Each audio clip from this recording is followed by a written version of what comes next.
Então, pessoal, prosseguindo aí na aula 5, que ficou interrompido no vídeo passado, então a casa é o asilo inviolável. Então, só se pode penetrar na residência de alguém, estabelecimento comercial, trabalho, com um mandado judicial, ou seja, por determinação judicial. A Constituição estabelece 3 exceções para que se possa adentrar na casa de alguém sem mandado judicial. São os casos de flagrante delito ou desastre ou para prestar socorro a alguém. Então, esses seriam os 3 casos possíveis de se entrar sem um mandado judicial, sem uma ordem judicial. Importante ressaltar que a Constituição também determina que essa entrada na casa de alguém tem que ser durante o dia. E o Supremo fixou que um horário, mais ou menos em algumas decisões, que durante o dia seria das 6 da manhã às 6 da tarde. Não obstante isso, esse horário é um pouco flexibilizado na prática. Como é que funciona na verdade?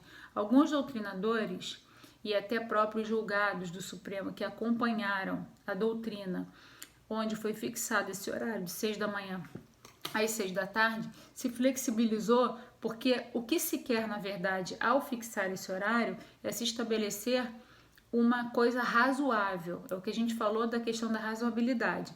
É se preservar o descanso do cidadão. Então, quando se fala 6 da manhã às 6 da tarde, o que se quer é que não se perturbe o sossego das pessoas. Então, não é que seja 6 horas da tarde em ponto, né? Porque, obviamente, antes de 6 horas da manhã é muito difícil que alguém vá cumprir, algum oficial de justiça vá cumprir algum mandado judicial, né? Mas há que se compreender que é possível o cumprimento de mandado judicial antes do anoitecer. Então, por exemplo, no horário de verão, você tem lá a possibilidade de cumprimento de mandado às 7 horas. Entenda-se essas 18 horas antes do anoitecer, de molde que não se perturbe o sossego noturno de alguém, tá? Então, essas seriam as considerações aí do inciso 11. Passando para o inciso 12, a gente trata da questão da inviolabilidade da correspondência e das gravações clandestinas, sigilo bancário e fiscal. O que diz o inciso 12? É inviolável o sigilo de correspondência, da correspondência e das comunicações telegráficas, de dados e das comunicações telefônicas, salvo no último caso por ordem judicial, nas hipóteses e na forma que a lei estabelecer para fins de investigação criminal ou instrução processual penal. Aqui, resumidamente, o que a gente pode tratar são os casos famosos de gravação, interceptação telefônica, em cotejo com a gravação clandestina, quebra de sigilo bancário e quebra de sigilo fiscal. Bom, como é que funciona a questão da gravação telefônica? O que se proíbe no direito brasileiro é a tal da gravação clandestina, que é o famoso grampo. Não é possível, é vedado no ordenamento jurídico brasileiro o grampo telefônico. Mas uma gravação telefônica com ordem judicial, ela é perfeitamente possível. E normalmente, para que se possa fazer uma prova robusta, essas gravações telefônicas elas são feitas a pedido do Ministério Público em investigações criminais e são sigilosas, justamente para impedir que os locutores, na verdade, omitam informações que são relevantes para a investigação. E quem faz a colheita dessa prova? É o delegado. O delegado que faz a colheita da prova. É ele que providencia essa interceptação telefônica a pedido do Ministério Público e deferido pelo juiz, né? Então, assim, desde que haja uma determinação judicial para que haja a interceptação telefônica, há legalidade dessa prova. Mas o que não pode é você fazer o famoso grampo através de uma gravação clandestina. Isso é vedado no ordenamento jurídico brasileiro.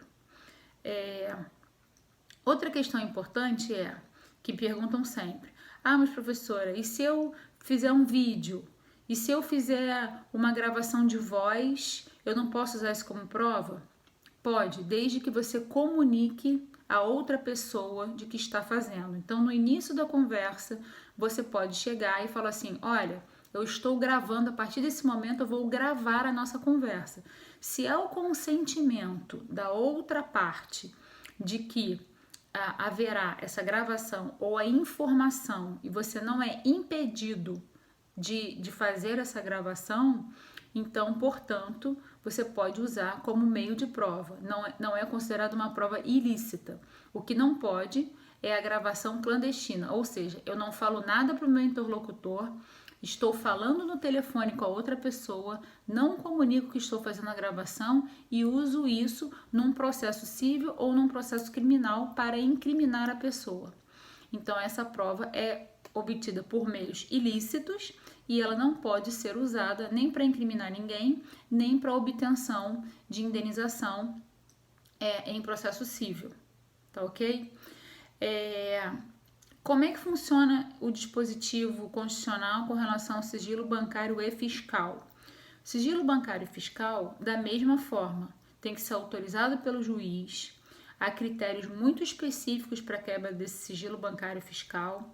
É feito da mesma forma que a gravação, através de um pedido do Ministério Público, coletado pelo delegado. Ele fica em apartado no processo, ele não pode ser divulgado e ele tem que ser restrito ao período da investigação criminal.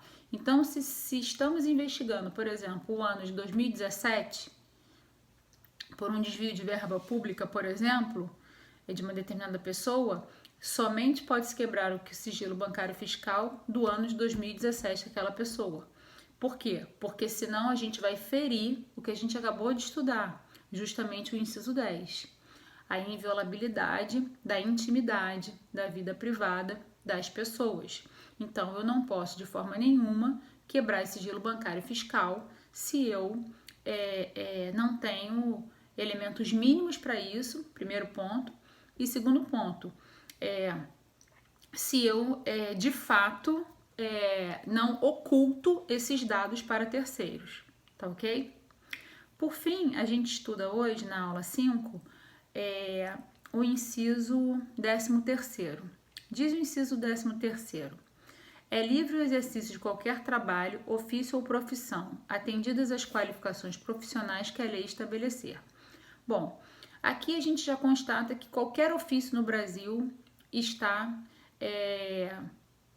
liberado. Qualquer um pode trabalhar em qualquer trabalho, em qualquer ofício, em qualquer emprego.